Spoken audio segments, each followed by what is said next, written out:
Çukurda Vartolu ve Yamacı tıpkı birinci sezondaki gibi karşı karşıya gelmesiyle beraber bombalar patlıyor ve yeni bölümden itibaren kanlar dökülmeye başlayacak. Önümüzdeki bölümde hem bu mevzu ile ilgili hem de Çukur'un gidişatı ile ilgili çok sürpriz ve şaşırtan sahneler yaşanacak. Cumali amca ve Yamaç arasındaki gerilimde hamle sırası Yamaç'a geçti.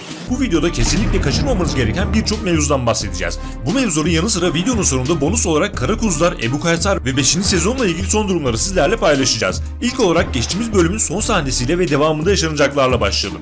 Yamaç Cumali amcanın mallarını patlatarak zafer elde etmişti fakat sevinçleri kursağında kaldı. Beklediğimiz gibi Cumali amca hepsinden teker teker hesap sordu.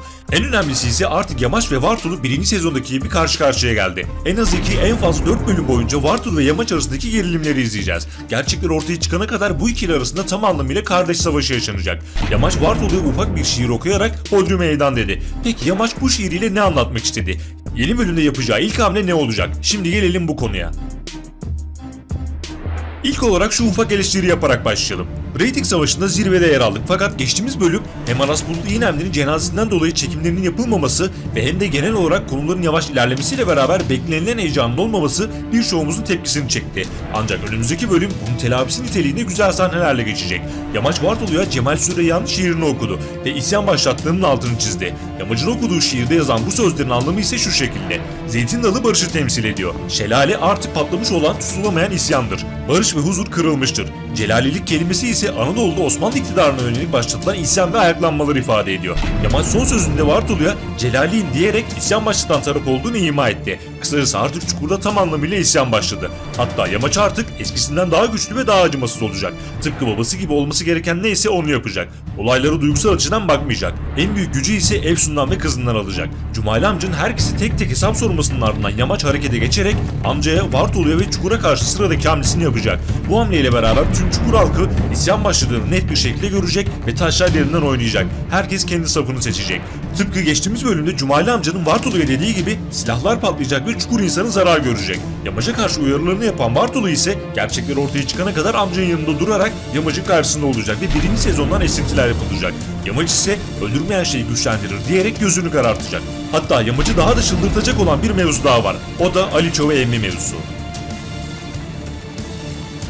Yamaç Aliço ve Emmi'nin içer acısı halini gördükten sonra tam anlamıyla çılgına dönecek ve hepimize Yamaç Koçovalı'nın deli halini izletecek. Aliço'nun evini yeniden almayı kafasına koyan Yamaç'tan Emmi ve Aliço'yu döven balıkçıyı etkisiz hale getirmesi beklenecek. Öte yandan Efsun ise iyileşme yolunda ilk adımlarını atacak ve yeni bölümde zindandan çıkacak.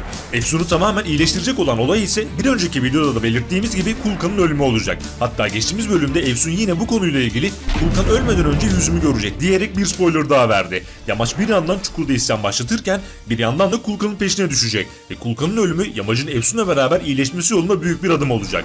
Öte yandan Kulkan'ın ölümü birçok sarsıcı gerçeğin ortaya çıkacağı anlamına geliyor. Ancak bu konu fazlasıyla yavaş işleniyor ve bu durum birçoğumuzu sıkmış durumda. Evet, Yamaç gözünü karartarak hamlelerini birer birer yapmaya başlayacak fakat Cumali amcanın da eli armut toplamayacak. Bir yandan Efsun'u arayan ve diğer yandan Yamaç'ın yeni bir zaafını yakalayan Cumali amca soğukkanlı bir şekilde bunu uygulayacak. Yani Kulkan'ın Yamaç'a yaptığı bazı işkenceleri yeniden Yamaç'a yapacak. Mekanik ses işkencesi bunlardan biri olacak. Öte yandan Cumali amca yeni bölümde Bilal'in biletini kesecek ve bir kez daha düşmanlarına korku salacak. Şu an tüm güç Cumali amcanın elinde. Hem maddi açıdan hem de adam çokluğu açısından açık ara üstün durumda. İstediği her şeyi rahatlıkla yapabiliyor ve herkesin zayıf noktasını kullanarak elini kolunu bağlıyor. Fakat yaşanacak olan iki olay Cumali amcayı derinden etkileyecek. Şimdi bu mevzudan bahsedelim.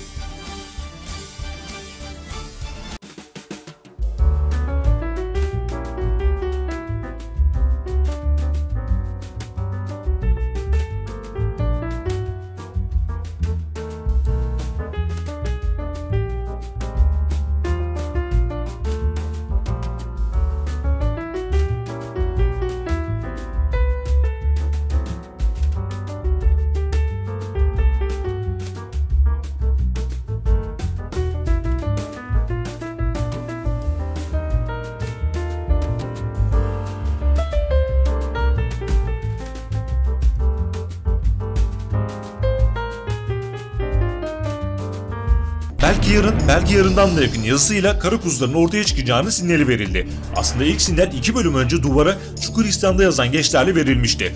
Mahsun ilk süreçte gözükmese de kara kuzular örgütlenmiş bir halde Yamaç'ın destekçileri olacak. Böylelikle adam sayısı bakımından çok az bir güce sahip olan Yamaç ciddi bir güç elde edecek. İşin sonucunda ise sona doğru yaklaşırken hem kimsenin ölmesini istemeyen hem de çukuru korumak ve eski haline getirmek için gözünü karartan Yamaç birçok kayıp yaşayarak amacına ulaşacak. Şimdi gelelim 5. sezon ve Ebu Kaysar konusuna.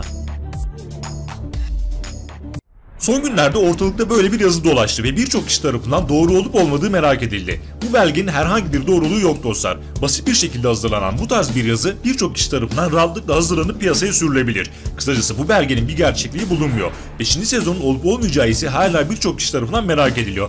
Ancak %95 bir ihtimalle 31 Mayıs'ta final bölümüyle Çukur ekranlara veda edecek. Fakat elbette bu konuyla ilgili yapım ekibi tarafından resmi bir adım atılana kadar birçok izleyicinin 5. sezon umudu devam edecek. Elbette bizler de 5. sezonun olmasından yanayız fakat ortada alınan bir karar var. Sıra dışı bir değişiklik olup olmayacağını 2 hafta içinde çok daha net bir şekilde anlamış olacağız. Tabii bir de Ebu Kaysar mevzusu var.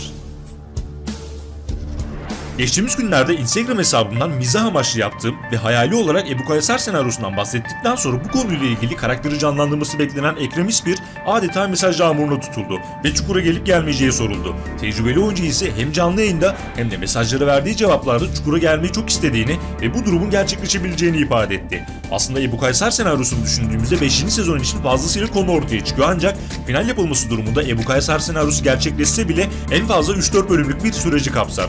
Bildiğiniz gibi Ebu Kaysar son olarak Ali Çoğ'u ele geçirip soyunu kurutacağını söylemişti. Özellikle askeri açıdan çok güçlü bir düşman olarak dikkatleri çekmişti. Bakalım ilerleyen zamanlarda Ebu Kaysar senaryosu işlenecek mi? İşlenecekse nasıl işlenecek? Bekleyip görelim. Son olarak Celesun ve Karaca senaryosu ile beraber ufak bir eleştiri yapalım. Son 3 bölümdür savaş başlayacak derken birçok konu fazlasıyla yavaş ilerledi.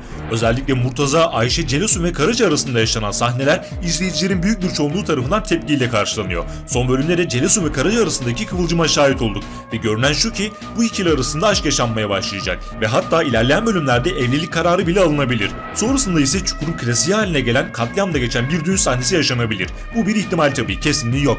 Öte yandan sona doğru hızla ilerlerken izleyiciler olarak en büyük temennimiz bölümlerin daha akıcı ve heyecan dolu olması yönünde. Çünkü bazı bölümler geçiş bölümü olarak yansıtılıyor. Yine de ne olursa olsun Çukur'u izlemekten vazgeçmeyen ve 5. sezonu bile isteyen çok büyük bir kitle var. Umarız bu konuda izleyicilerin beklentileri karşılanır. Yeni videolar gelmeye devam edecek. Kaçırmamak ve anında izlemek için bildirimleri mutlaka açalım. Kendinize iyi bakın, hoşça kalın.